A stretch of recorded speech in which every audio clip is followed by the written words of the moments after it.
कौन हमारे साथ क्या कर रहा है, कौन हमें तकलीफ दे रहा है। लेकिन अजीज दोस्त बुजुर्गों, हमारे दिल में दहशत बैठी हुई है। हम खुलकर सामने आना नहीं चाहते। अगर सामने आना चाहते हैं तो हमारे बुजुर्ग, हमारे बड़े हमको रोकते हैं। कहा जा रहे हैं ना अभी संभालने वाले, काई को आगे बढ़ रहे अभी बच्चे हैं। मुत्तहिद हो तो बदल डालो, निशान में घुस रहे, मुंतशिर हो तो मरो, फिर शोर मचाते क्यों हो। अजीज दोस्त बुजुर्गों, अभी हाल ही में जो कोल्हापुर की मस्जिद का मसला हुआ, किसने आवाज उठाया? सबसे पहले सोचे किसने आवाज उठाया? हमारे अपने कायद बैरिस्टर असदुद्दीन अवैसी साहब के अलावा सबसे पहले किसी ने नहीं उठाया। अच्छा, जो झगड़ा लगाने वाले थे वो कौन थे? हमारे लोग थे। हाँ, उनके प्रचार को ढूंढने वाले हमारे लोग थे। मैं भी एक मौलाना हूं और आज खुलकर कह रहा हूं कि उनके प्रचार को जो मौलाना लोग घूमे थे। पिछले दिनों में औरंगाबाद के एक वीडियो देख रहा था कि कुछ हमारे मौलाना लोग वो आकर इम्तियाज जलील को बुरा भला कह रहे थे। तो अल्हम्दुलिल्लाह मैंने उनको, जो मौलाना थे, मैंने उनको पर्सनल जो है तो एक मेरी तरफ से एक लेटर भेजा। मैंने उनसे कहा, हजरत जो आवाज उठा रहे हैं उनके बीच में टांग ना अड़े।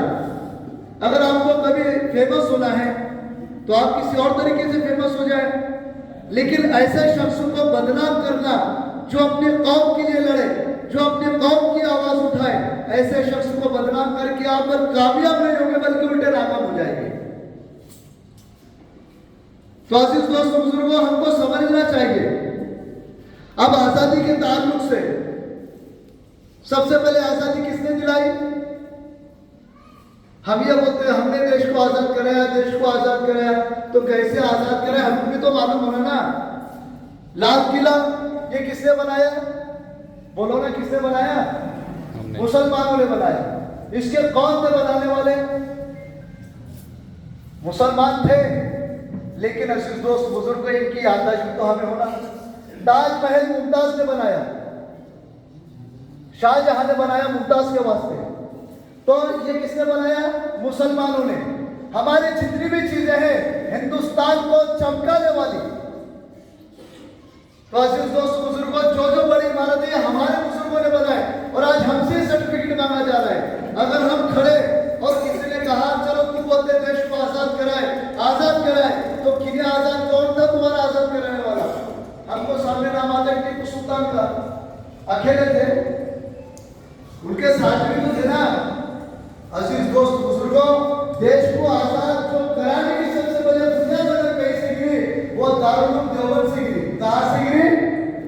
सबसे बड़ी बुनियाद देश के अंदर जो है तो अंग्रेजों ने जो है तो अत्याचार बिछा दिया था, हुकूमत करना बहुत मुश्किल था।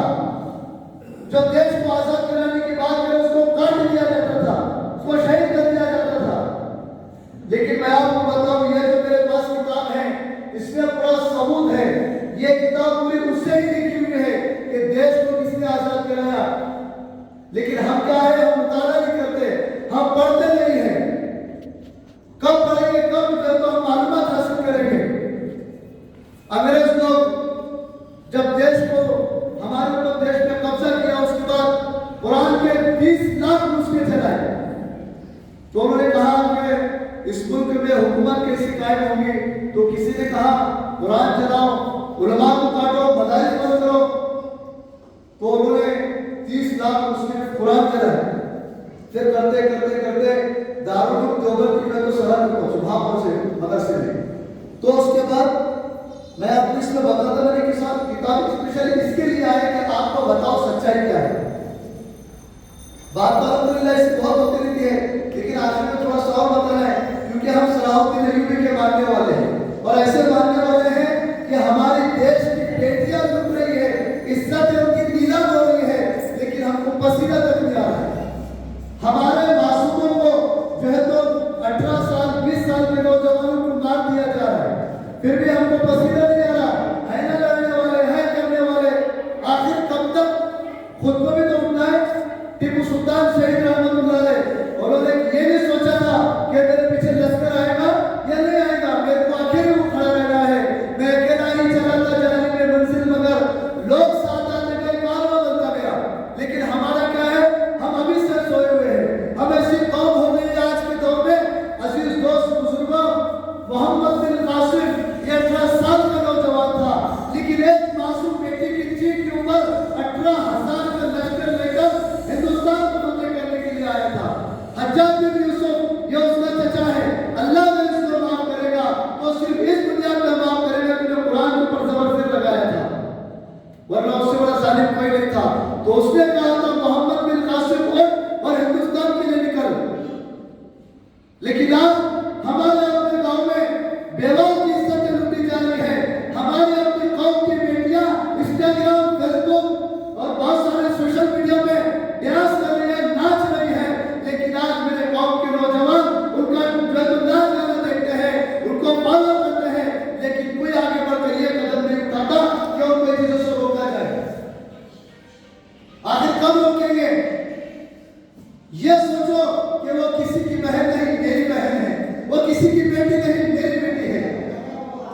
वासिफ दोस्त बुजुर्गों, ये माशरा उसी वक्त सुधरेगा जब हम खुद सुधरेंगे। आज हमारे नौजवान नशे में मुब्तला है। नशा हम आम समझ रहे हैं, बल्कि नशा हराम है। नशा क्या है?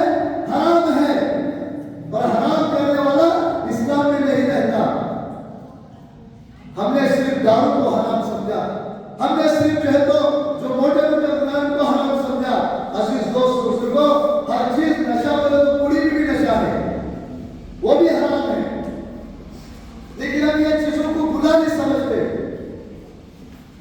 तो जब करके हम पर हुकूमत भी हमले कर रही है, जहां वहां मारे जा रहे हैं, हम हमारे फारूक के पैरोकार हैं, मानते नहीं मानते हमारे फारूक तो मानते तो उन्होंने पाकिस्तान पर हुकूमत किया था, लेकिन हुकूमत भी कैसी करे थे, हम उनके मानने वाले हैं। हम स्टेटस हमारे नौजवानों की देखो, ऐसे स्टेटस रहते हैं, ऐसा लगता है कि बस हम कभी जंग का ऐलान करें तो सबसे पहले ये आगे है, और जब मौका आता तो सबसे पीछे हम खड़े हुए हैं, सबसे पीछे हम खड़े होते हैं। लफुट कामों में हम आगे होते हैं, बड़ कामों में हम आगे होते हैं, लेकिन ऐसे काम होते हैं आज जो है तो इसमें न जाने कौन सी बात हमें समझ में आए, अमल करने वाले मिल जाए।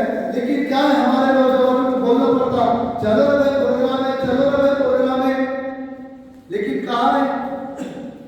ये हमारी मोहब्बत